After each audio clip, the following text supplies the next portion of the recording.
So, hello and welcome to Hacking HR virtual event. My name is Kelly Ascona, and I have been part of Hacking HR for about 2 years now. I'm really excited to get this discussion going. I'm pretty new, as I say, baby HR. Only been in it for about 7 years or so, so not too thorough in the HR realm, but I absolutely love this group because we have some great discussions. And so I'm also joined by my co-facilitator, Lindsay Raduca. And so Lindsay, why don't you go ahead and introduce yourself real quick? Thanks, Kelly. So hi, everyone. Thanks for joining us today. Like I said, I see a few familiar faces, so we love our followers and appreciate your commitment to us. So I've been in HR for over 15 plus years now. I like to say that I am a business leader with an eye for talent, a heart for people, and just a real passion about technology and how we can use it to enable working together and really connecting with each other. So I've been a part of Hacking HR, again, since it's been founded now for about 2 years. I'm going to talk a little bit more about our purpose and our manifesto in just a moment. So just wanted to say hi. And again, thank you for the time. I'll turn it back over to Kelly. So I would like to go ahead and introduce our speakers. We have such an amazing lineup here. So I'll start with Elisha Abate, is an entrepreneur, future forward strategist, and creator of the Future of Now and Mosaic Career. She partners with organizations that range in size from Fortune 500 to early stage startups to help leaders make sense of the ever-growing disruption in our world and channel that disruption into tangible results. She has a TEDx talk entitled Pioneering the Future of Work. She has been featured in work with Tony Robbins and Trevor Noah, as well as in publications like Forbes and Fast Company. She's an instructor in the Continuing Studies Department of both Stanford University and University of Toronto. And she received both her BA and MBA from the University of Chicago. So Elisha, super happy that you're here. Thank you. Ayelet Baron is an award-winning author, global futurist, and healer. Her latest trilogy, Fuck the Bucket List, guides us to explore the illusions of a failing world and asks us to step into another potential, one rooted in the heart of courage and emerging self-awareness. She is the former Chief Strategy and Innovation Officer for Cisco Canada, where she helps Canada become the #2 revenue generating country for Cisco. She now offers guidance to conscious leaders who are ready to trek into the unknown through her writing, talks, guided sessions, and custom project work. So thank you, Ayelet. And then finally, we have Monique Morrow with 25 years experience as a global technology leader. Monique is Senior Distinguished Architect for Emerging Technology at Cineverse Technologies, where she provides thought leadership and helps give them strategic direction and vision. Specific focus areas include extensions of distributed ledger technology and other emerging components of blockchain technologies. Additionally, Monique is president and co-founder of the Humanized Internet, a Swiss-based nonprofit with a focus on digital identity and ethics in technology. She holds over 11 patents and has co-authored several books. She has been recognized in Forbes magazine as one of the top 50 women globally in technology, One World Identity as one of the top 100 influencers, Cybersecurity Ventures as one of the top 100 women in cybersecurity, and most recently in Red Bull Innovator magazine, Monique was selected as one of the top 5 leading figures in business by Europa Forum Lucerne, Switzerland, specific to the theme Safety and Security in Times of Uncertainty. So, I was like, wow, this is amazing for someone that doesn't normally know these things. So really excited for all our speakers. Thank you, Monique, Ayelet, and Elisha. And I would pretty much love to know where everyone is from at this point. Lindsay? Also, Right. has a question. Absolutely. So before we get into that, Kelly, I just want to introduce Paul Cortizo. So he is the man behind the curtain. He's running all of our technology today. We're really going to be using some features and functionalities within Zoom and Slido to engage with the audience. What I really love about this event is that it's our chapter event, and they're ideally intended to be more intimate, where we can interact and engage with our followers or folks that are new to the Hacking HR community. So before we get into the question and start interacting, I just wanted to say a few words about Hacking HR as a global community, and particularly us in the Tampa Bay chapter. So if you haven't followed Enrique Rubio, I would tell you to do so already. Look him up on LinkedIn. He is the force and founder behind Hacking HR globally. And it's started several years ago, and it's really grown incredibly across the world. The mission of Hacking HR is that we want to create the best HR that has ever existed. And that's spoken to me as an HR business leader. I'm sure it's spoken to Kellen and the other team members here in the Tampa Bay committee. And so when we met about 2 years ago, when we, as a founding committee of our chapter here in Tampa Bay, which we are one of the first here in Tampa, we wanted to make sure that we took that mission of the global Hacking HR community down here to our local chapter and provide our followers and our community members within our profession just an incredible experience where we can help ignite the creativity of our HR community, really around preparing leaders for the future of work. And so how perfect is this mission at this time with all that's been going on? And really Hacking HR has been a trailblazer. We want to continue to be a trailblazer in producing content and really educating and bringing awareness around that intersection between technology, humans, and really the future of work. And so our purpose, our manifesto, as we call it, right, our commitment to you as our followers is that anything that we produce in terms of our chapter events or our content is that we want to make sure we're putting humans first when envisioning the future of work, that we're defining meaningful contributions that include diverse perspectives.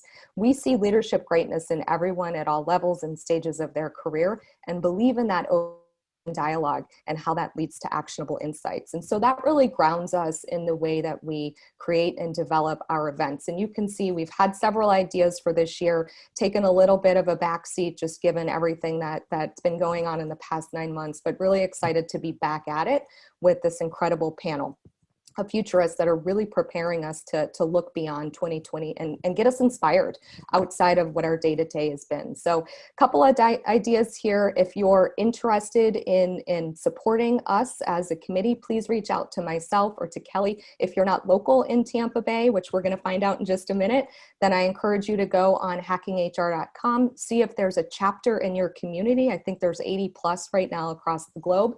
If you see it, seek them out, join them, see how you can support the mission.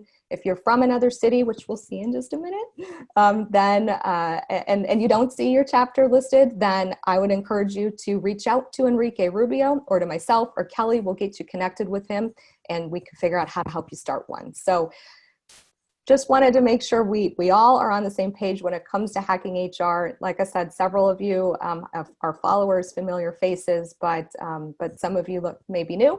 And we're just really passionate about our mission. So with that, we're going to get to the first activity. This is the first engagement with our audience. And before we get into the speaker in this, I just want to make sure that since we're using Zoom, there is a speaker view in the top right of your window. So instead of looking at the gallery view, we just want to make sure you turn on the speaker view so that you're seeing the speakers as they talk. And there's also a really cool feature within Zoom that I've just learned about where you can annotate and actually stamp on the screen. So how do you do that? There's a couple different ways to get there. You can either go on the options bar, which is at the bottom of the window, right? It's that black bar that says participants and reactions and things. There should be an option or menu for you to be able to annotate. If not, then there may be a option for you to view options at the top of your screen where you can drop down the list and you'll see annotate as the feature. So you want to click on annotate, and then you're going to be able to stamp. And so there's a bar that shows a couple of different options. One of them is stamp, and we want you to stamp a heart where you are joining from us today. So I'm joining from Tampa. I love Tampa, although my heart is in Cleveland, where I'm from. So I'm gonna put 2 stamps on the map. So put your stamp, annotate. We got a lot of people here in Tampa. Looks like we've got somebody over in Texas. That's fantastic. Right there. Somebody in Canada, right by Alaska. Fantastic. Look, we got New York, we've got Michigan. And this is what's great about the virtual events. And I know we're going to get into this more with the panel today. But look at it, the reach is not just here in Tampa. So we appreciate you all joining us. And I know there's a Europe map. So I think we got a panelist that's dialing in from Europe today. Indeed. All right. Okay, well, thank you for participating in that. It's great to see where you all are joining in from. Please keep your phones on mute, and you can keep your videos on. That's great. If you want to send questions, comments through the chat, I'll be monitoring the chat. And I think that's all I had in terms of housekeeping. So Kelly, I am going to turn it back over to you to get this party started. Okay, sounds awesome. Well, as you know, I'm really excited to get this discussion. I was like, oh, let's just start with a question. So apologize, but let's talk about 2020 and beyond for a breath of fresh air. We don't have a crystal ball, at least I don't. I don't know if Lindsay does, but we have futurists here and those living in the future of HR. So what paradigm shifts, this is for our panel, do you see in 2030? And how does HR and emerging technology address those shifts today? And I would like to hear from Monique about. Okay, well, wonderful. So I'd like to move from hacking HR. First of all, I would like to say thank you to everyone, and it's an honor and pleasure to be here with you all, especially my fellow panelists. I'd like to move from hacking HR to hacking the brain. And you'll see why. I'm going to take you along a pretty interesting journey. For example, there are trends that we should be paying attention to. And perhaps they seem dystopian, but I'll talk about brain-to-brain, for example, brain-to-brain interfacing. If I mention Elon Musk, you know what he's doing with Neuralink, and he has a Neuralink company, and that's something that's interesting there is sort of this view of, hey, I could have this implant in my brain, I can manage my depression, I can manage my, anxieties and so on. So that is in play today. I go to another person whom I met in Palo Alto, California. That is Dr. Mary Lou Jepsen, if you don't know her, Jepsen. And her narrative is around a portable MRI, so you can have this sort of brain interface once again. You can look at neural conditions of your brain. And so, this is something that's been in development with her company, openwater.cc. Let's move a little bit further, which becomes quite interesting, although it seems stuff of science fiction, but it's really not. And that is telepathy research. In 2015, Mark Zuckerberg said, this is what Mark Zuckerberg said. He said, I'd love to have the vision to communicate, via telepathy. And oh, by the way, it would be, I can send my images to you, I can send my thoughts to you, and wouldn't that be great? Because we can use Facebook as a platform. In fact, the military is doing this type of work today with regard to having this sort of helmet that you can wear. It's a brain-to-brain interface, and telepathy is not stuff of science. We can move also further to that brings us is the stuff of the Minority Report, which brings, if you've seen the movie, that is stuff that's already happening, right? So, and we can take it to one other component, and then I'll bring it back to what it means to HR. The other component is teleporting, although, it's not just the beam me up Scotty notion, but it's also looking at what is possible with quantum physics. And Albert Einstein said that that's really spooky for him, but it is being proven. And there is a company in Los Angeles called Holoport where you can have your, or portal actually, you can have your own holoport at home, right? It's the sort of hologram, and it's there. You can bring it to yourself to various, or instantiation of yourself to various locations. Here's the thing. This is trending that's been going on. And if I bring it to what it means for HR, there's several things. There's the privacy and ethics component of this discussion. So HR doesn't turn to HR anymore. HR can actually be, folks can actually be ethics or cognitive officers. You're changing, right? There is the human component of this. There's the privacy button that I'm going to put on my augmented reality, when we talk about that. There is also this leaning toward ethics, much more so than ever before.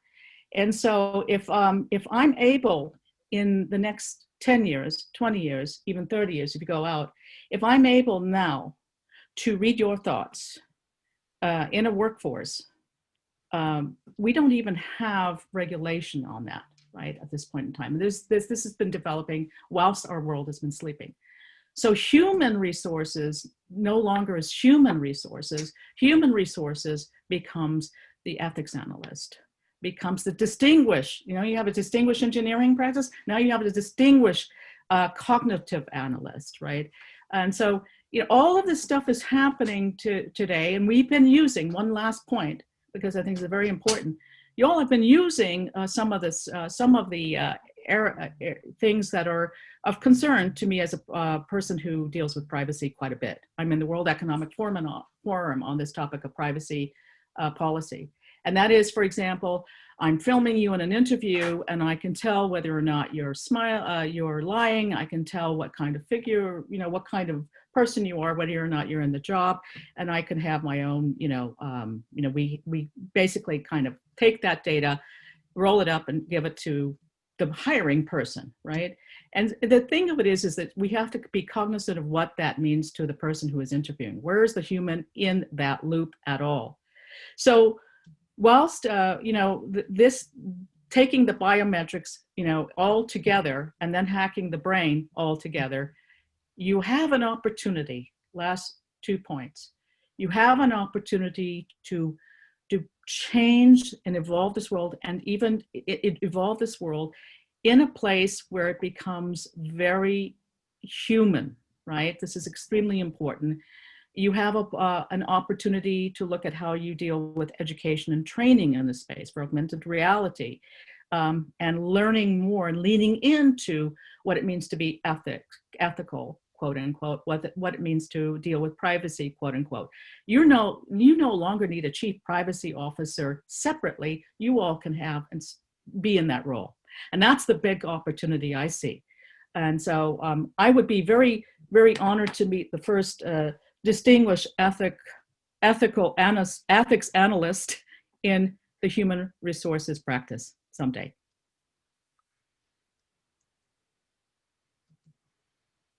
Wow, that it's like great Scott is what comes to mind. Future quote.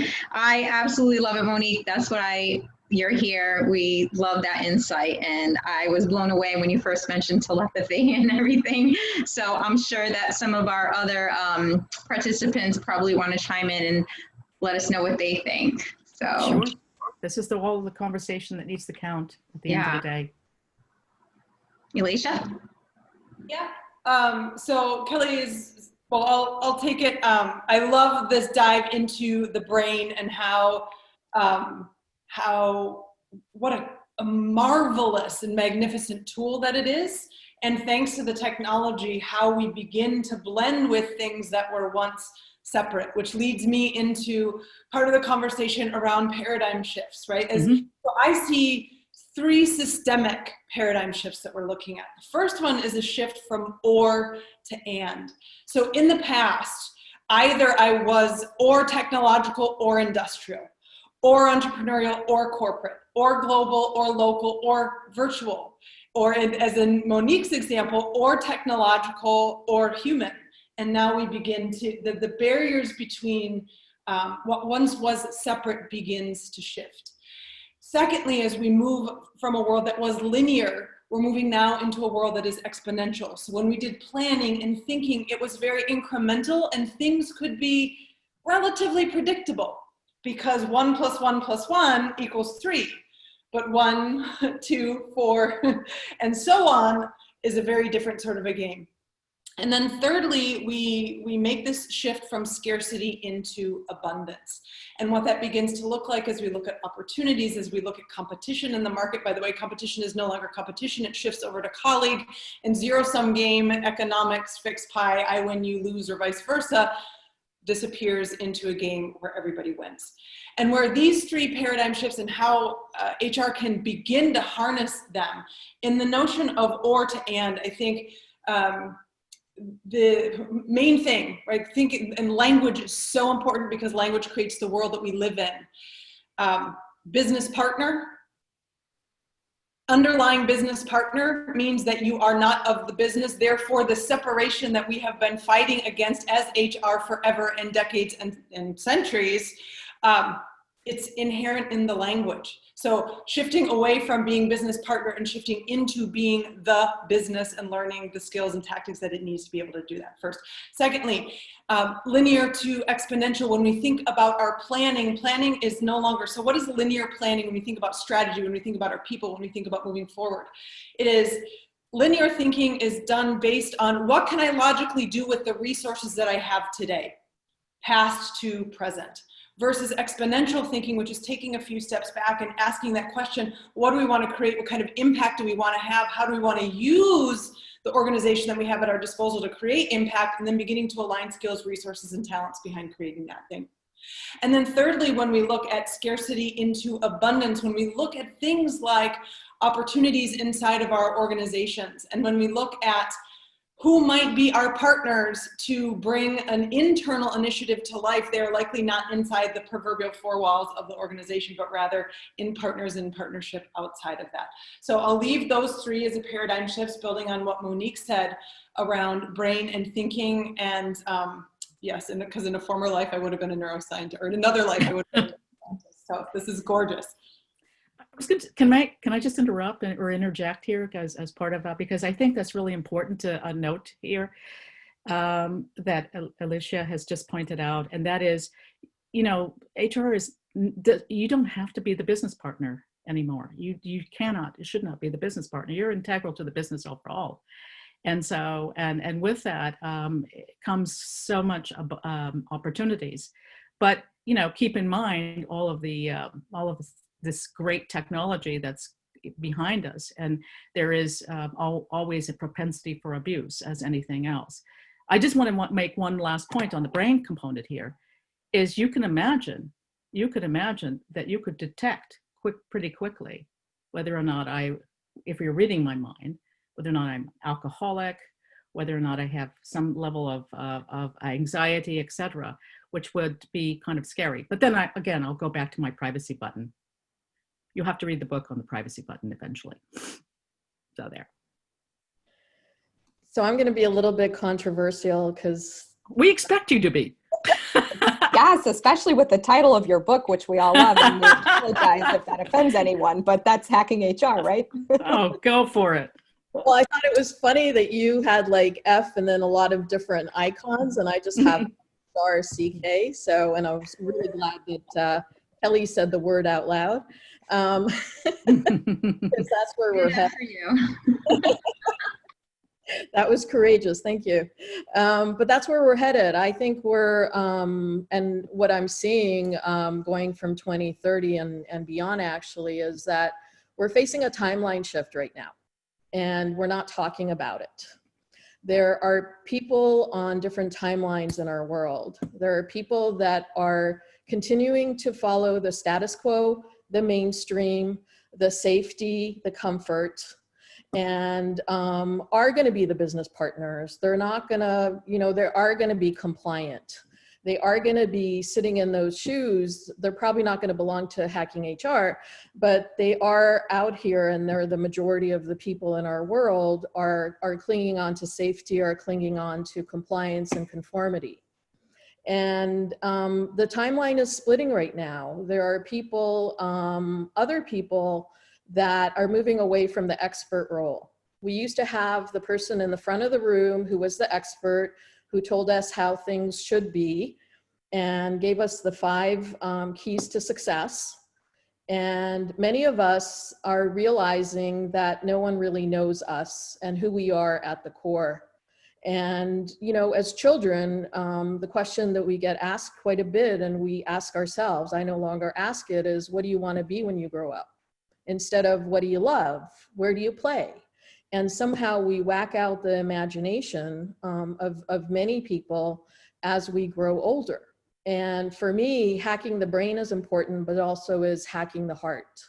And I think that the timeline shift is, Monique is a great example of someone who is focused on the brain and what's coming with a huge heart. And looking at it from an ethics perspective and looking at what does it mean to us? Because one thing that people that are splitting off the timeline is they're like, you know, HR was told you must be at the table. Well, we're here to tell you that there's no table anymore, especially when we're working virtually.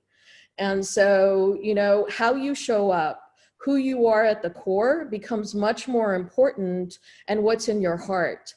And what's amazing right now, which we don't hear about, and I've been doing a ton of research for writing these books, and I've met incredible people in the world that are creating new systems. And so where we are today is our house is rotting.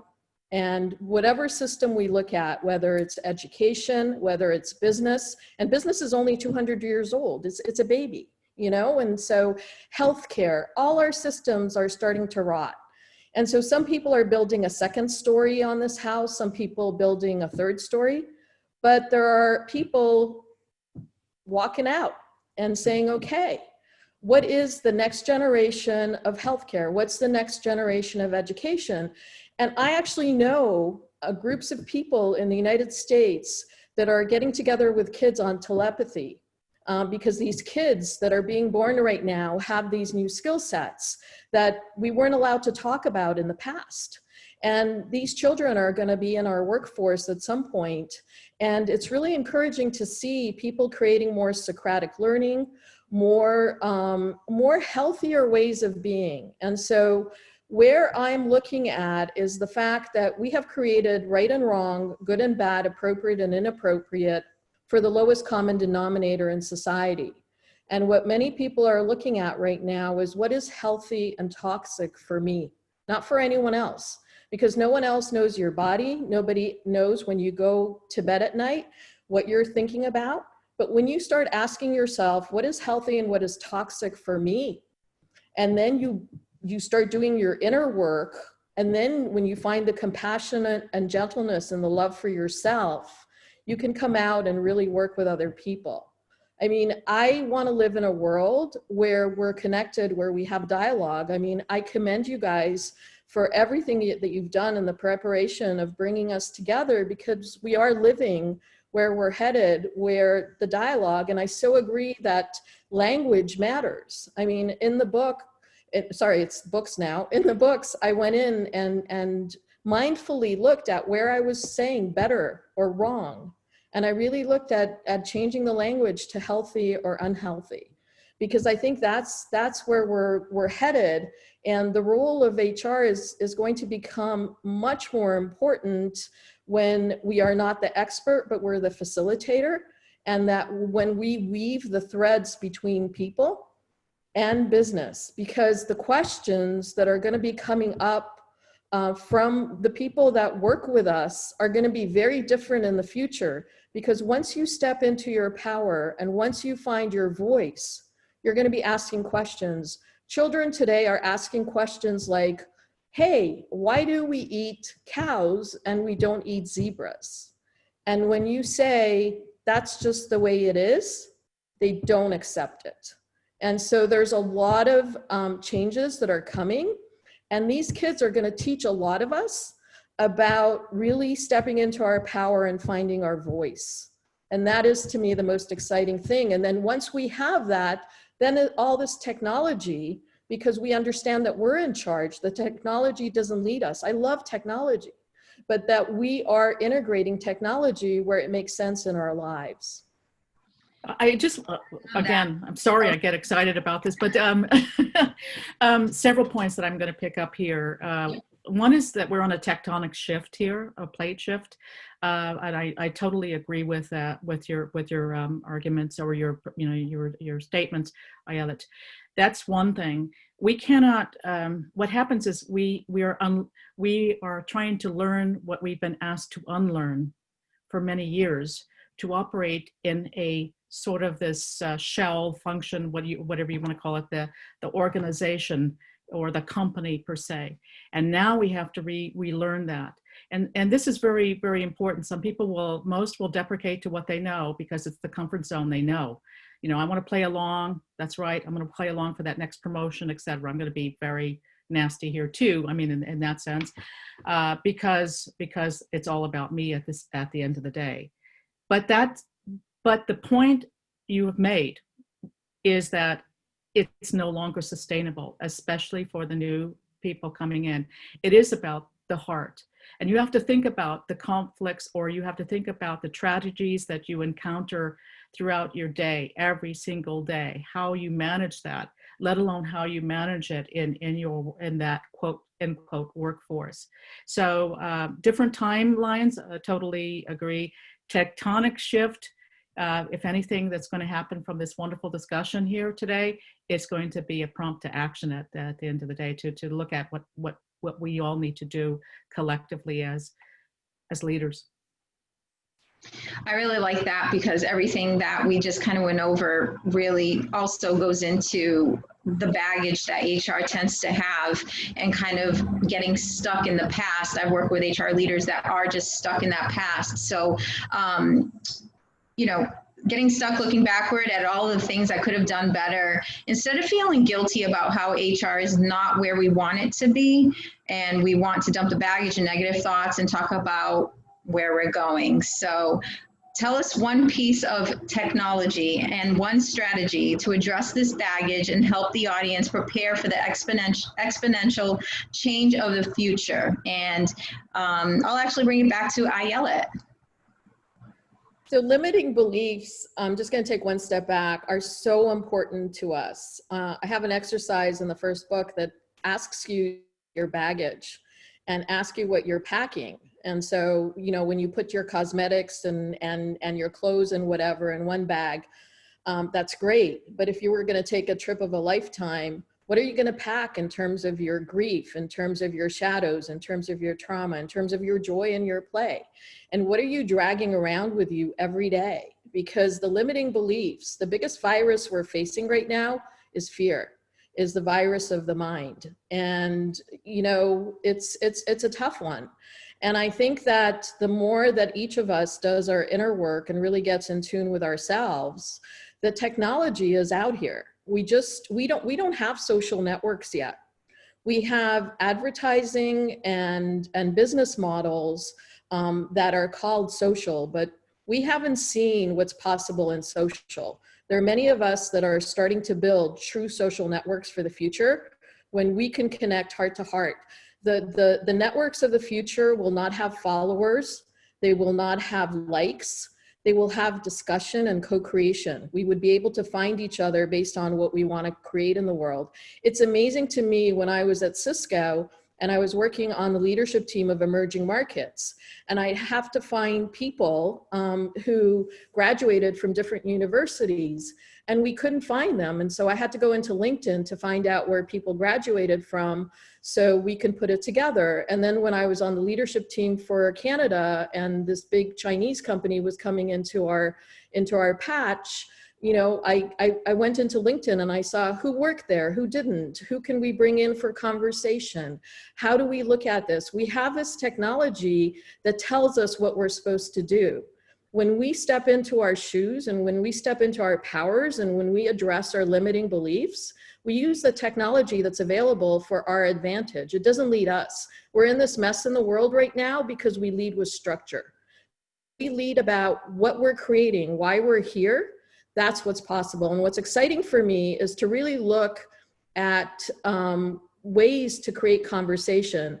Now, if you never had open conversation in the company, and now you're bringing in Zoom or WebEx or whatever solution you're bringing in, you haven't gotten into the core of how people connect and have dialogue. And it was mentioned earlier around abundance. You know, the technology is abundantly available, and we're just overwhelmed with our choices. And so really look at what you're trying to create and then what technology enables it, because the technology that was easiest to implement was SMS texting. And it was, nobody took a course in SMS or texting. People started using it because it was valuable. So when technology is a place to go to, I would have a red flag going on in my mind. Technology should enable the conversations and what we're creating, and really the ability to create true community. So one thing, I have a confession to make. So Ayelet and I used to work at Cisco. I think it was different times, but there's a little bit of that provocation here. I think what's important is to be comfortable with ambiguity in our world. We're too programmed, you know, we like to program ourselves. And I think that that's very, very important. I think we need to be comfortable with ambiguity and bring randomness back to our lives. You know, maybe with randomness, you can meet the love of your life and so on, rather than being so programmatic. That's true. You go into the train station rather than I've got to get there at this time or whatever. And I think that's really, I want to stress that because it's very important. Now, you know, technologies can be enablers around that around that. Maybe you have your own little intelligent chatbot that says, hey, time to take your rest. But then again, it could be too programmatic. So we have to be really careful and balance and be comfortable. You know, when I, for example, in a prior life, when I would hire engineers or people, I would ask, how comfortable are you with ambiguity? And one engineer actually said to me, Monique, you are pushing me on the edge of the cliff. I'm afraid I'm going to have to jump. And I said, if you don't, I will push you. You will have to take that little dive and you'll enjoy it on the way down. But that's the thing, is to be comfortable with that, because it's too much at us at this point in time. And that's real important. It's just a philosophical statement. Alicia, I'm sure you've got lots to say on this topic as well, don't you? Yeah, well, I love you, you know, I love the point that you brought up around social technologies and how social or not they are, and them actually being, at least in the current iteration, as advertising vehicles. And I think it begs bringing into the conversation an experiment that I'm currently running that you participated in with me, and actually a couple folks from Hacking HR. But so I have been very interested in the relationship between companies. So we'll just use LinkedIn as the example. LinkedIn company, there is an algorithm and will soon be artificial intelligence that LinkedIn owns and has created, but in some ways is a very separate entity. And then thirdly, the individuals the people who interact with and on it at the moment under the guise of creating community. There are ways to do that, but for the moment. So 3 separate entities. And I'm very curious about what is the relationship, what is the power dynamic between those 3 separate entities, and how does one in fact create community, especially if and when the company, who is the owner, who's perfectly in their right to do, begins to shift the ways that communities can be connected. So in response to that, I sent an individual invitation to more than 4,700 of my connections on LinkedIn to invite them into a 20-minute conversation with me, in which I would ask everybody the same 5 questions. How are we connected? What are you up to in the world? From where you sit, what do you see as the biggest opportunity? What's the biggest challenge? And then, given your vantage point, as you look out over the next 18 to 24 months, what advice would you share with a fellow human being who is also looking out over the next 18 to 24 months? This is the 7th of 7 weeks that I am inside of these conversations, and I can share that preliminarily, the discovery of the need for and desire for and call for true community and connection beyond likes. And in fact, there's a distinction that I like to draw, which I have uncovered through this research, is that there's an enormous difference between likes and lurkers. And although lurker has kind of a sneaky, nefarious kind of connotation, what I have discovered through these series of conversations is that although there are likes on my LinkedIn posts, the impact that is being created is way behind the scenes in individuals who are not liking, not active in the social platform, but in fact are reaching out to me through back channels. So I think this is a really fascinating place to play. Wow, I love all that. I think it's so interesting too with the whole likes things. My husband will I don't know what it is, but he likes a bunch of things out there. But be careful what you like. Well, I don't like. And so that's the thing. That's an interesting dynamic. But anyway, we'll go on to something that I think is really important here. And Alicia, I'd like to hear from you. Let's talk about mental health. And the human-centered aspect of being a human resources leader in technology-driven world. So my question to you is, relatedly, automation will take over some jobs in the future. While we're not sure what this will look like, we know technology adoption is exponentially increasing in businesses. What does this human-first, technology-enabled future look like over the next decade, and how does HR start preparing for it? Yeah. So prior to the pandemic, I had been working in partnership with PricewaterhouseCoopers to design the C-suite of the future. And as a component of that C-suite for the future, of course, are the roles of chief HR and all of the other positions that exist today in whatever forms they exist into whatever they're morphing into. And one of the key distinctions that we had identified for the role of chief HR is shepherding, cultivating, and strengthening resilience inside of the organization. Because the disruption that, we'll call it pre-March, that we're able to see is enormous. And this comes with resilience training at the senior leadership level, at mid-management, and then for new hires, individual contributor kinds of folks. Fast forward, okay, March hits, the pandemic comes, it accelerates a series of disruptions that were already on the horizon. And from where I sit, although this pandemic has come and hit, I'll call it like a lightning bolt, it did not stop the tsunami of change that is here and on the horizon. And there is no easily identifiable end date to the degree of disruption that's occurring in the world. And so this notion that we are, that if we can just hold on till it's all over, and wait till it's done, and then things will be okay. Guys, the moment or everybody, so I apologize, I'm from the Midwest, so relearning the guys thing is has been a challenge. But holding on until it can work in a 5K fun run, right? But it cannot work in an ultra marathon. So strengthening the resilience game now is where it's at. So that was prior.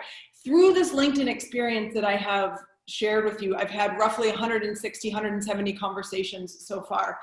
I can count on one hand the number of conversations that were not centered on mental health, resilience, having it, finding it, not having it, building it, needing it, connection, disconnection, being connected, not being connected, loneliness, combating loneliness, being lonely, and all the way through to depression, anxiety, and full life meltdown. So where I see this, and as far as HR is concerned, so strategically, there was already a nod to what can we do with resilience training. Now it becomes imperative that the shift moves away from HR as mental health as a side benefit, meaning it comes in our health plans here in the United States, but even in some still, it comes as kind of like a sub-component of main care. And it shifts from a side benefit to a strategic imperative for the organization, especially as we continue this unknowing and unknown for the next, we don't know how long. If the resilience game is not strong, not only will the individuals on your team begin to implode, and by the way, many of those people who are beginning to implode are your sparkliest people, the people who you think have it all together. I can promise you that they don't. So having the resilience game now, if individuals begin to fizzle out, the organization itself is going to hit a strategic wall. So it was already important, it was already interesting, now it becomes a strategic imperative. And this is a place where the strategy and the conversation can be driven out of the HR organization. So one comment I would like, a couple of comments I'd like to make on that. This is so important. OECD, I mean, I live in Europe, so I have a sort of a European view, even though there's a US linkage. They had come out with a study about 2 years ago that we need to have in the workforce today, or even before the virus, we have to think about well-being integral into the workforce. It has to be so pivotal. And it's been quite a bit of a discussion because we tend to think of it as sort of this fluffiness, but it's really so important. We can look at and map to the amount of suicides that are happening. We can look at to your point, Alicia, around the mental crashes that we see. It's very, very critical. This brings about fluidity in organizations. We have to sort of be fluid a bit and not so structured. We have to be able to show, when you have a problem, you have to be able to articulate it without fear of a backlash against you as an employee. I hate to use that term, right? You are an employee, quote unquote. So I think it's really quite important. And when we're talking to your points about well-being, it's pivotal. It's got to be. The other critical point around fluidity in organizations is that if we take the structure that we have, that we're used to, I think I'm a visual person, so I like to think in terms of an hourglass, right? So you have the traditional structure. You have top management, the bend is middle management, and the bottom are the workers, right? So quote unquote, we're workers. It is the bend, that narrow, where you have the most resistance to change. And that is because, they feel that they're going to lose a structure too. And so there you see a lot of interesting dynamics. But it's all about, the conversations that we're having heretofore is all about the changes that we're seeing, right, and that we're experiencing, and technology can be the enabler.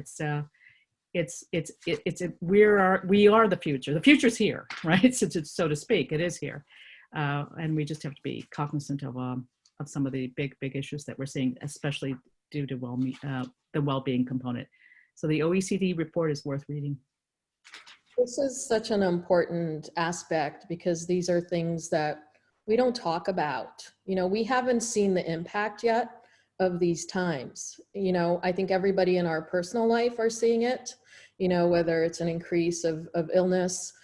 This is a time for our immune system and our holistic health. The body, the mind, and the spirit become really important. Many companies have started like yoga and meditation, but didn't go into the root cause of what was causing this. In 2019, the WHO categorized burnout as a mental health issue, but not greed, not productivity, not efficiency. And so this is where the timeline split comes again, because there are people waiting for the change to come from the top. And there are people that are awake right now and know the change is going to come from within.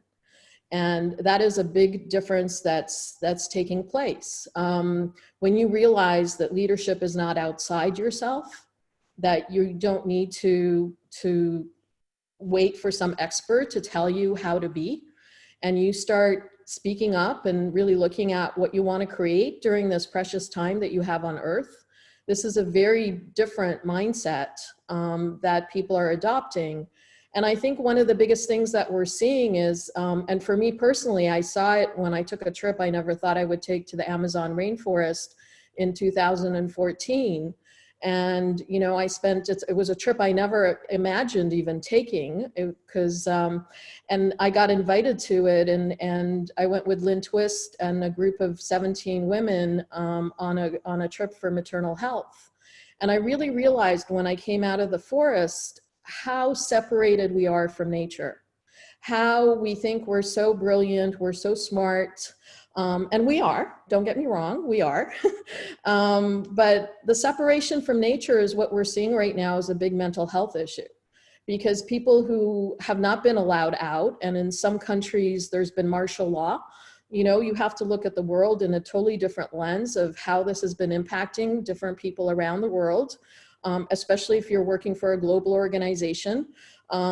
People have not been able to visit or to even be with nature, and we are nature.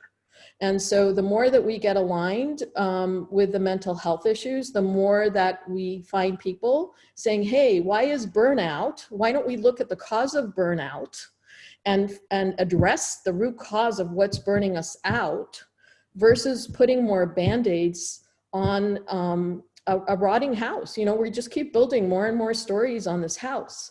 And we need to look at the foundation, and then we need to bring the beautiful technology that binds us together, not with fear, but with compassion and with common sense that's not so common according to Voltaire, and really look at what can we create. And so even in a conversation like this, when we move from the transaction, which is where we're stuck, into relationship building, into trusting ourselves, trusting each other, that's where the mental health issues become, because we're looking at mind, body, and spirit, and not as a separate way of life, and bringing it into work. I don't know about you. I want to live in a world of lifeaholics, not workaholics. That Yes. sounds awesome. And Kelly, I'm going to jump in here. I actually have two things I wanted to share. Please do. Ayala just sparked a recent conversation, actually two recent conversations I've had with some business leaders. They both reached out to me and said, hey, I've got this person and they have performance issues. And rather than me going back and asking them to document all of the behaviors and the, you know, what they've been doing versus what they should be doing, my first question to them both was, well, what's going on in that person's personal life that could be affecting their ability to do the job that you hired them to do, that, you know, a couple months ago, they were doing it really well. And, you know, both times there was something going on in that person's life that was either, you know, stressing them out, or was, you know, part of what could be considered some sort of mental health condition. And so we talked a lot about how we hire the whole person at work, and how we want to create that environment to set people up for success. Yes, we have to perform. Yes, we have to deliver results. But, you know, those are the types of workplaces that you know, people want to work at. They want to build. They really want to be able to, you know, align with the values, and then they become loyal, right? Once you start having those conversations with them about, you know, how do we help you become, you know, good at what you're doing and take into account everything else that's going on, then, you know, they're going to be loyal and support the organization. So I just thought it was really relevant to everything you were just talking about, Ayala, and how we can facilitate in shifting that mindset with maybe some of these business leaders that have some of those limiting beliefs, and get them to see, you know, more of a whole picture. You also said something else about creating, and you know, how do we enable technology in these types of mental health issues? So I think it's probably time for us as a audience to create a word cloud. So we're going to be using Slido, and our man behind the curtains, Paul, just pulled it up. If y'all aren't familiar with Slido, it's really simple to use. There are two ways that you can access our word cloud with the question, how can technology be used to prop up employees' mental health? So you can either go to slido.com and enter in the number 66086. It'll take you right to our poll. Or you can pull up your cell phone if you're not on it, and you know, pull up the camera, put it on the QR code, and it'll pull up your website. So let's take a minute and let's create a word cloud.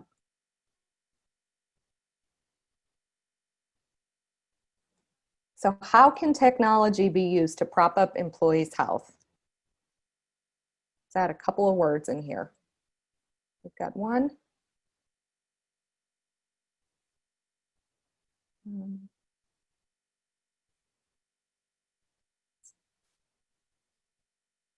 Feed.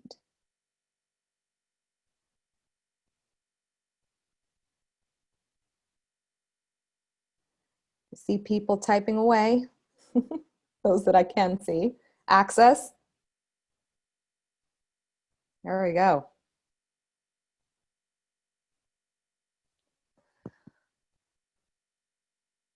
There's another: speed of access, resources, care, chatbot. So really, resources, right? Okay, so getting people access to resources and information.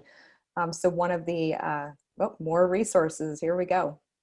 Absolutely, right? Technology is a knowledge base, and how we build the processes and the systems to be able to deliver that information and communicate it to our people so that they know where they can access it. Yeah, this is fantastic. So this is one of the positives of technology.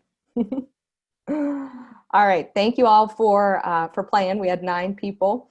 I'll turn it back over to Kelly to continue on the conversation. And we're about 30 minutes before the end of today's discussion. So feel free to continue to add questions or comments in the chat, and we'll ask that of the panelists. Thank you, Lindsay. That was great. So obviously, this is big headline, but let's talk about social unrest. The social landscape outside of work is changing, and that affects relationships inside the workplace. Smart HR teams will use technology to build trust, enable open-mindedness, and connect communities. So my question to the panelists are, what future DE&I strategies do you see bringing employees together? And which ones should we put in the 2020 dumpster fire? And I yell it. You unmuted yourself, so I have a feeling you have something to say about this. I think one that is absolutely fascinating is the concept of working out loud. And it started at Deutsche Bank, which is really funny that it started within a financial institution. And John Stepper actually wrote a book called Working Out Loud. And it's about really being able to bring our work using technology. And I was an innovator in residence with a large company, and I brought in Working Out Loud. And we reduced our meeting time dramatically because people knew what each other were working on, and we were able to collaborate and co-create.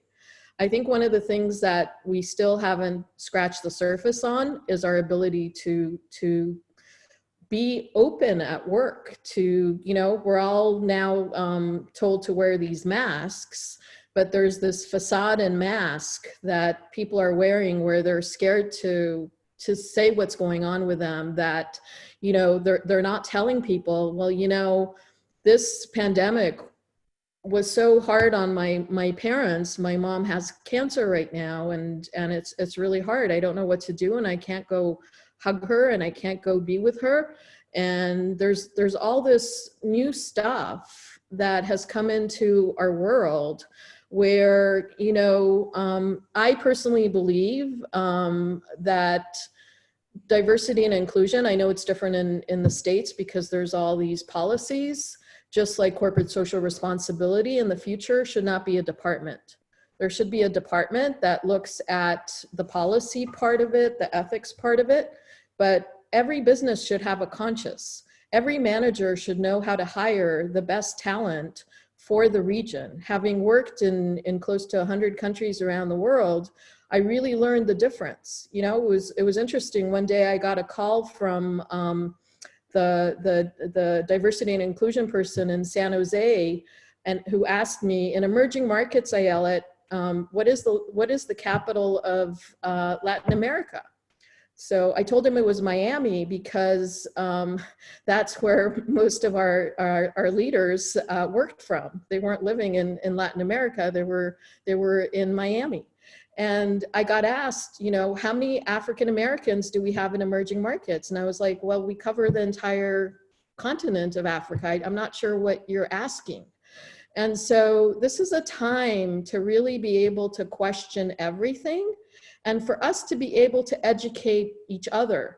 Because I saw policies that were happening in California that were detrimental to our business in other parts of the world because we weren't listening and we weren't connected. I had a manager in Nairobi say to me one time, why don't we have vision care in Africa? Do you think we eat a lot of carrots? and in the UK, in Europe, and in the United States, you give it to the employees. And I had very limited awareness until I joined this leadership team to really see what was going on in other parts of the world and what we were doing. I mean, I came back, you know, to our offices in different headquarters, and I would say, have you been to this office? Do you know what it looks like? It doesn't look like one of our offices. What can we do about it? So really caring and listening and understanding the diversity of your marketplace and making sure that your leaders, all of them, are exceptional communicators. This is a time for conversation. This is a time for dialogue, which is why if you take a look at Working Out Loud, it's a great way to really be able to look at your work in a way that you're sharing what you're doing. And especially as more people are working remotely, that ability to share becomes more important. A few points to pick up further here, because it's this polarity with social unrest and the permission to be able to speak openly without retribution. So you have several things happening in the environment today that contributes to a bit of social unrest, one of which is the situation economically. I mean, and we have to bring it back to that too, which is people are simply losing their jobs. And I think we need to be very cognizant of what that means in the social unrest component of it, and how we deal with the empathy component that we must have organizationally, right? Lindsay, you were talking about what, you know, the performance issues, et cetera. How do we have that empathy component and not lose it? And so this is a very, very important thing. Nobody is guaranteed something for life. We know all of that. We're all grown-ups here. But I do believe that this is weighing on one side heavier than the other. I think HR has an opportunity to, some of the inputs from Slido, to look at how they deal with intelligent coaching or smart coaching as a function. A smart coaching with the privacy that is associated with that. By the way, I have a coach. It's not it's a human coach, and it's a person who I'm continue to engage. When I left Cisco, I had they were looking at coaching at Cisco for their talent, and that's really important. But it's a lot of work. It's a lot of work. So I think that's and I do believe that that's important in terms of the communication style, the permission to speak, given the social unrest situation without retribution. Having all of that together is very very key. The last point I'll make is that goes back to earlier point issues or topics thematically, which is around language and culture. I do deal with Smart Africa, and so you're going to see, and when we deal Africa, it's 54 countries. Smart Africa, 30 countries, if you look at Smart Africa and that organization. Oh my goodness, we talk about artificial intelligence. Now you have to think about the topic that came up. I was in an interview yesterday, techno-colonialism. Techno-colonialism, right? Are you coming in to technically colonize us? And so it's kind of implied. So that there's cultural sensitivities that we need to be cognizant of when we're dealing with these technologies as a whole. And this is where HR can come in and really play a pivotal role here. You're a cultural officer. And this is a theme that Ayelet has been making. Don't put lipstick on a pig, please, right? Don't put another roof on a house that's already broken. This is an opportunity for HR to act in a way that you become really great cultural officers.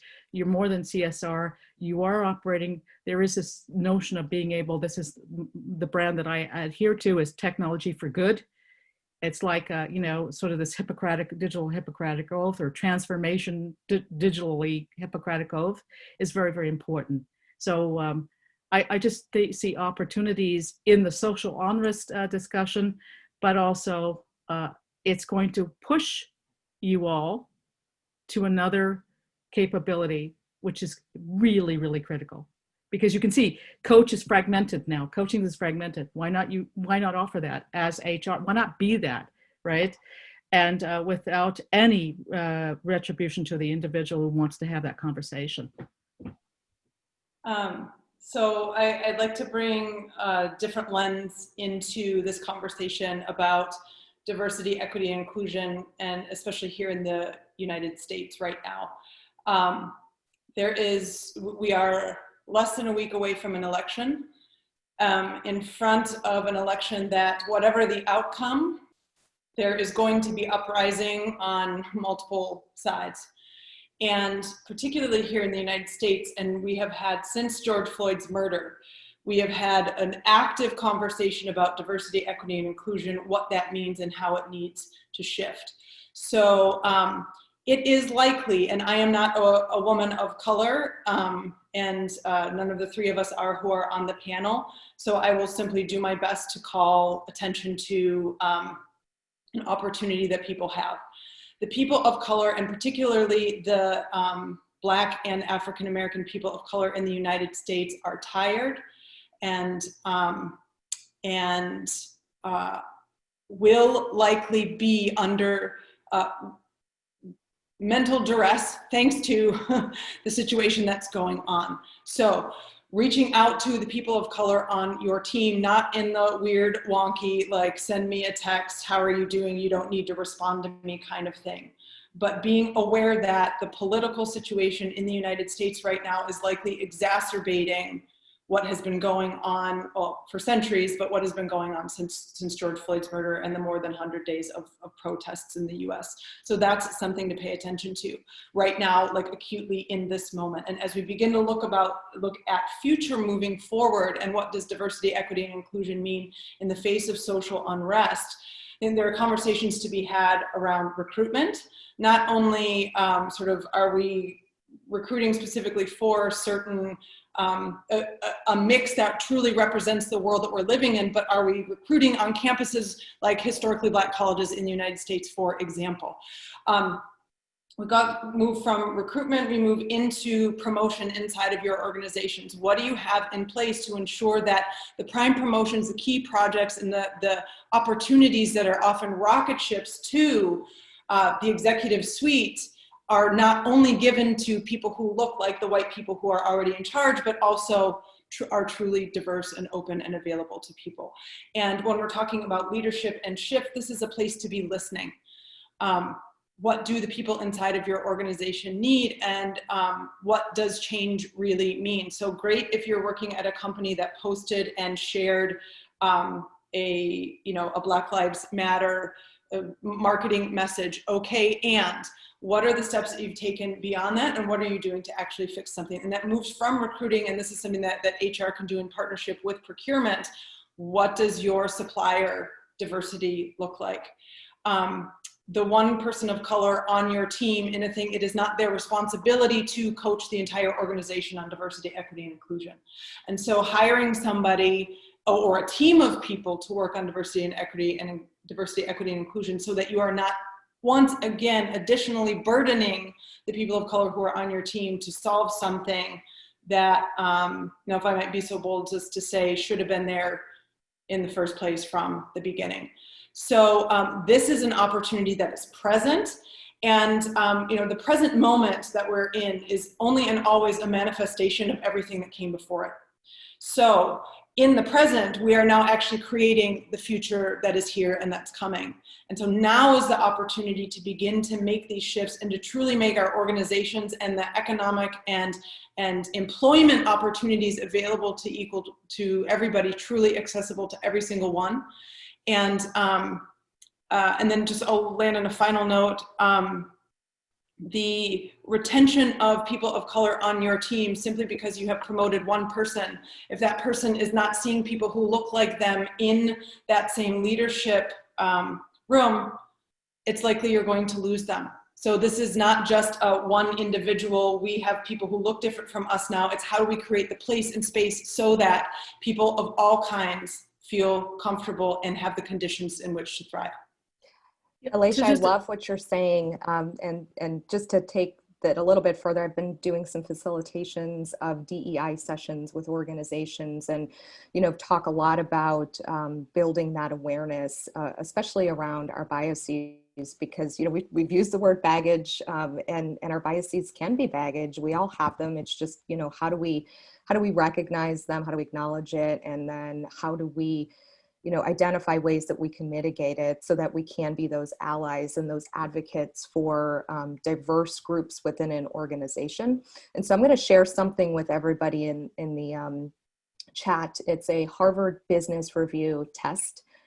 It is an implicit bias test. Feel free to take it.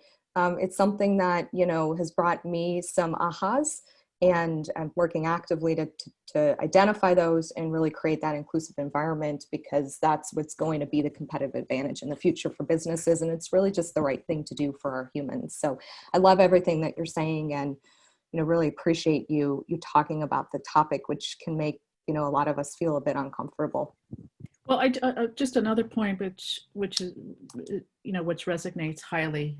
By the way, in Europe, there's social unrest also, and very similar on similar planes. So this is especially Black Lives Matter has come to Europe. I mean, this is, and there's no there's a reason for that. People see that, and they have to have the sort of the understanding that this is a top of mind. This is top of mind.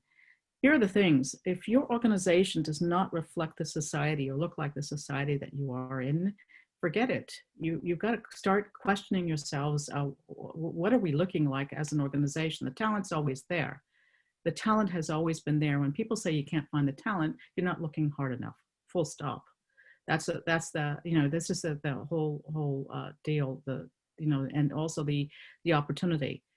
There's another area that we see, especially with youth, and this is your future, right, of folks coming into organizations. They're taking off schools, and because they're looking at climate, you know, they're looking at other issues. Climate change is a big issue for a lot of folks. So, you know, understanding, it's not only the understanding the composition ethnically and how we look, is as an organization's one point, and it's very pivotal. The other point is looking at you know, top of mind issues. There are companies, there are youth that when you question them, they basically said, I'm not going to work at a company the way you treated my mom and dad. You know, I am not going to work there. I have my values, I have certain tenets, and you've got to be able to, this is the human part of it. It's not the technical part of it, but this is the human component of it that we have to be able to engage in a dialogue. And it's not about having, you know, your dog at work. For example, you know, I know a person who is a lawyer, and she basically said, look, I'm only going to work 80% of the time, because the other 20% of the time, this is my lifestyle balance that she's trying to, this is another area of concern. She likes to paint, and she doesn't want to lose that. She's very young. She doesn't want to lose that, you know, that love of what she does, you know, quite early in her career, to be burnt out and thrown out the door. I wanted to jump in because I think this is really, really important, and it's anything that's divisive is really unhealthy for us. And I think in 2016, many people started to see that things aren't as they are. And whether it's someone being in a different group, as you mentioned, or women. I mean, we don't talk openly yet about women in the workplace, and all the different groups there are. That's why it's our accountability to look at building the best teams, the healthiest teams for the business that we're in, for the communities that we're in, and understanding the impact that it has on the generations as well, because business should be a pillar in community. And we have lost trust in business, and because we're making really stupid decisions. We're not bringing in the best people. We're dividing ourselves and not looking at what's possible in the world when we have the talent. We used to bring people into Nigeria, and it was crazy to negotiate local deals. And it was crazy to look at how we were doing it. And we were negotiating with these brilliant African women. And it was when I started to look at the root cause of what we were doing and brought in our a legal team from Brazil who hired local talent to be able to help us really drive the needle about the business that we're in. And that's what we have to remember, is that we're dedicating a part of our life. There's a social unrest there, and business can step up. And as HR professionals, it's an obligation and a responsibility to bring this accountability in, to have the right people in the right roles, to be able to drive it. Because what stories do you want to tell your kids, if you have kids? Yeah, that's really good. Thank you. This is really an important topic, and so we could probably talk about it a lot more. So I'll go on to a Zoom poll. I actually want to go to the Zoom poll that says, what resources have you found to be helpful to develop your skills? Paul, our Oz man, if you can put that on for us, because it goes into what we're going to talk about. So while he does that, yep. Intersectionally is the enriching combination of two or more systems. So my question to the panelists is, what do you see to be the future intersection of HR and technology, and where can the audience find allies, resources, and training at this crossroads? So meanwhile, what I would like to do is have our audience do that Slido, and then also while we're doing, while we're answering it, maybe have one of our panelists kind of start to answer that question.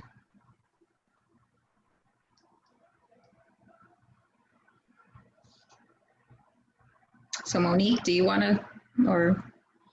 So, I mean, in terms of resources to develop my skills for the future of work, I mean, look, it's all about. There you go.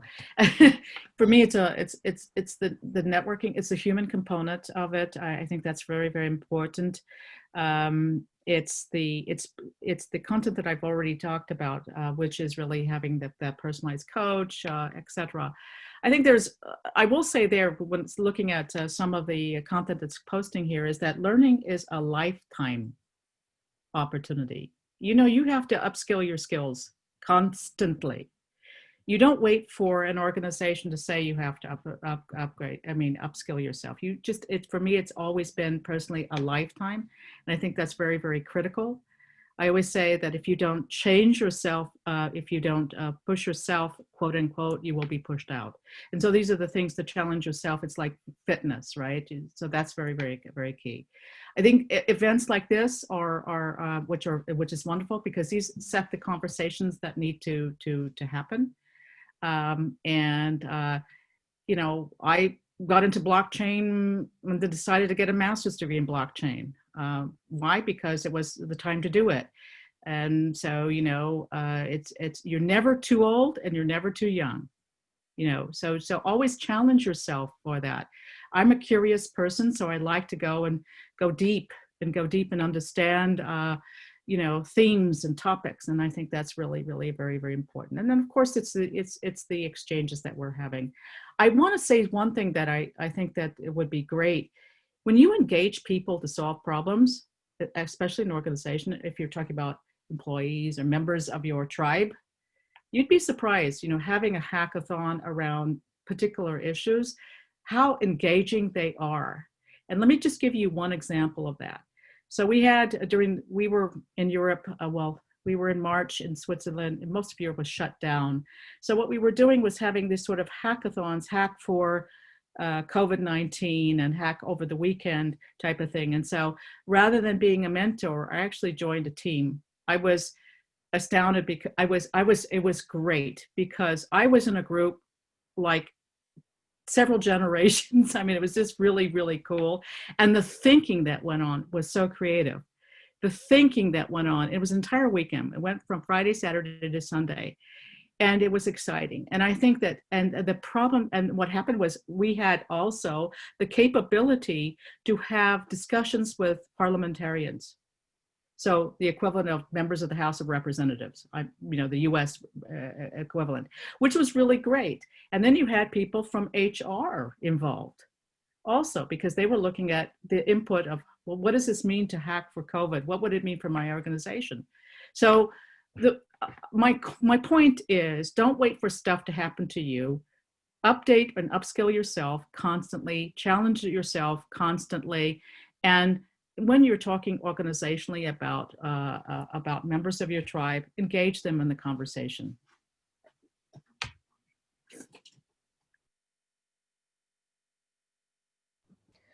We have such a beautiful example here in one of our, I mean, we have many examples, but the social experiment that you're creating is something that I think everyone can learn from. For you to reach out to 4,700 people and put yourself out there in such a beautiful and vulnerable way, I think you're leading the way in what's possible in our world, because dialogue and conversation becomes so important. And I'm loving the videos that are coming out of it. And like, there's this whole thing that's coming out of it that came out of your imagination, your courage, and your desire to bring in the future of work. And I think as more of us step into areas that are uncomfortable and bring the outside in, inside out, and go to these places that we never imagined, now is the time to do it. Because now if you approach somebody and you say, give me some of your time, some people, what's the worst thing that could happen? Someone rejects you, great, that was a gift. Why would you want to spend time with someone who doesn't want to spend time with you? Failing is amazing. I love to fail. I love to fuck up, because I realize, not maybe in the moment, I might feel rejected or hurt or whatever. My ego might be saying something, but boy, when I look back at it, I go, wow, that was a gift. And what did I learn from it? So now is the time to experiment. And I can't wait to see the outcomes of your social experiment and how others can go out and experiment, because once I finish the third book in the series, I'm coming out to build an online platform that connects us heart to heart. And I'm going to be looking for people to be able to build this, and not from a technology perspective, but from a perspective of how do we connect? How do we live healthy lives? How do we have these conversations? And I'm looking at your experiment as one way that we can really all benefit from. So thank you for doing that and trailblazing us in that direction. Thank you for that, Ayelet, and what a gift that we were able to connect through that in such an amazing way. And many of the points around lifelong learning and how do we educate ourselves, and what are the things that we must do in order to prepare ourselves for what's here and what's coming. And so rather than belabor those points or repeat some of the same things, what I'll offer is something around what I have learned with my own business and sort of how we create powerful things and how we create impact in the world. And prior to my future of work journey in 2017, where I put everything I own into storage except for what fits into a carry-on suitcase to discover how might we empower success in the face of great uncertainty and disruption, I thought that there were two main energies related and linked to business. There was a declaring energy, I'm going to do that thing, right? OKR, KPI, we're gonna do it. This is our goal for the year. Wall Street, okay, wonderful. And then there's the declaring energy, and then there's the doing energy. All the activities that you need to do in order to ensure that that thing happens. And those two things are important, but there's a third kind of energy which is where the power of the humanity in this and the power of what there really is to learn comes in, which is there's an allowing energy. So no matter how much we think we know, no matter how much we think we know how to do, this is also a time and space and place for learning, allowing, observing, and connecting. Wow, thank you so much. I cannot believe that we are right at the end of our amazing discussion. I do want to wrap this up by just giving you guys a few seconds or however long we have to just declare or say something that you really want our audience to take away. So Elisha, since you're on my screen, why don't you go ahead first? We are living in the most exciting moment in the history of humanity. There has never been as much opportunity at our fingertips. And it is exactly through the disruption that is occurring and that is on the horizon and will unfold that this opportunity will come to light, will come to fruition, because disruption is simply opportunity that looks different from the thing that we're used to. So have fun with it. One point to make here, and echoing also, what you've stated, Alicia, is that, hey, look, be comfortable with ambiguity. Technology are enablers, right? They're like it's the ingredients in a pot of food that you're going to make. I think we should get into the discipline of creating the narrative of the future we want to have, not the one we want to avoid. A lot of this is this science. It is a science. It's taught at Arizona State University. It's taught at West Point. It's not scenario analysis. It's the narrative itself. And I think that is an interesting exercise to embark upon. I'm very excited about the future of HR. I think, I'm very excited about what we've been doing here today.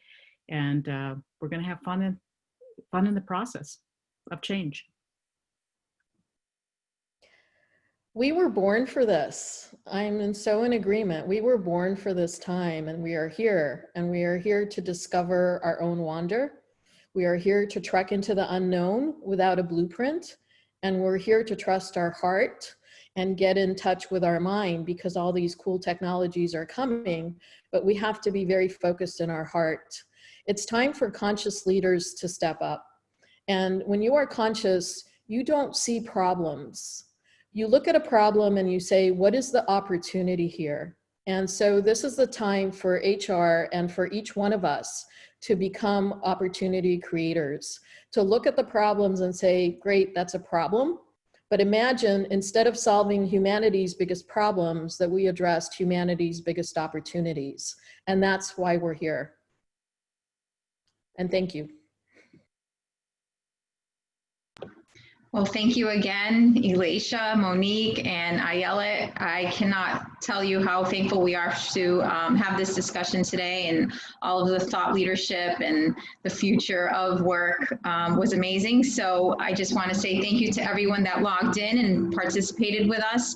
Thank you, Lindsay, and thank you, Paul, and everyone that shared this discussion as well. And also just wanted to shout out I Am More, which is our nonprofit organization. If you donated, thank you so much. It's a really great nonprofit that gives back to the youth and the future of our generations. And so thank you again, Lindsay. If there's anything else that you want to say, then I hope you all have an amazing day, week, future 2020 and beyond. Thank you.